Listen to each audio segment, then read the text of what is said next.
Hi, everyone. My name's Max with AwardsRadar. Thanks so much for taking the time to chat with us this morning. Hi. My first question is I want to go back to season one of the show in 2020. This was a show that was going to be on Disney Plus, then switched over to Hulu. And now, for the first time in the series' run, it'll be on both platforms, Disney Plus and Hulu, which is so great, making it accessible to more audiences and especially more young LGBT audiences. Can each of you please talk about what this means to you, the fact that this show finally, at its final season, is being made available to young viewers? We're thrilled about it. I mean, in America, Disney Plus at this moment has such a wider reach than Hulu. Hulu's been amazing partners to us, but we just want this show in as many homes as possible, and for it to touch as many families and kids who need stories like this as it can. So the much broader audience is exactly what we'd always hoped for. Yeah, we really feel like we got kind of the best of both worlds because Hulu were the perfect partners to make this show with, and we're so supportive of every single story that we wanted to tell, and we just had the best experience. But yeah, just to get the show into more homes and to more young people and to more older people that wish that they'd had a show like this growing up. I mean, we just are so excited to sort of just expand its reach. Mm-hmm.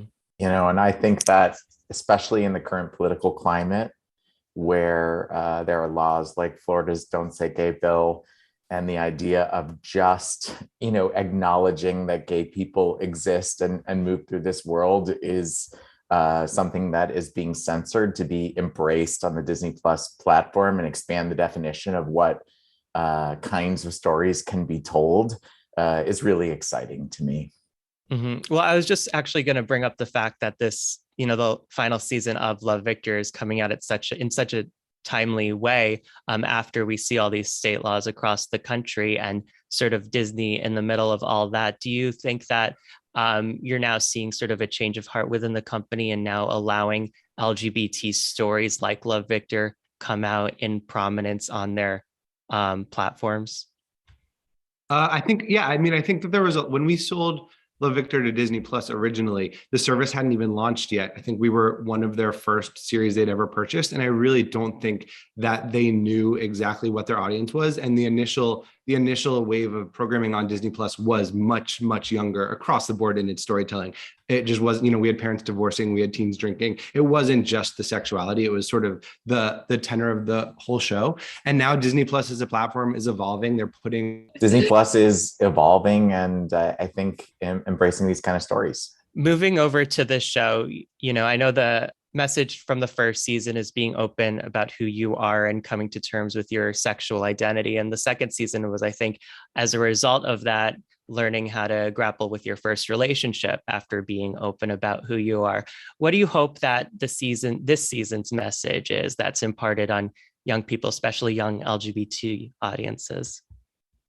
Yeah, I mean, I think every season, Victor and all our characters figure themselves out a little bit more and sort of feel a little bit more comfortable in their own skin, and their sort of march towards figuring out their identity. I think this season really was for him. Okay, I'm out. My family knows I'm out. My friends know I'm out. I've had a relationship. Now, really having all of that perspective, what do I want? Who am I? And who do I belong with?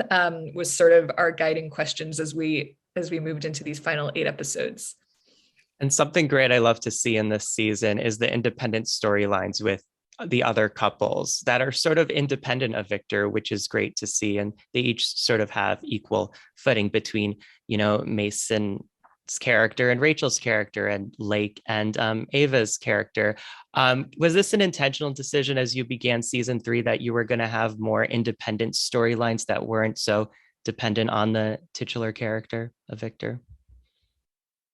I think everyone just became very attached to our ensemble, and you just couldn't get enough of figuring out what everyone was up to. So like Andrew, who kind of started the show as an obstacle to Victor, kind of a pain in the ass bully, became one of the most mature and beloved characters on the show. You really saw his character develop.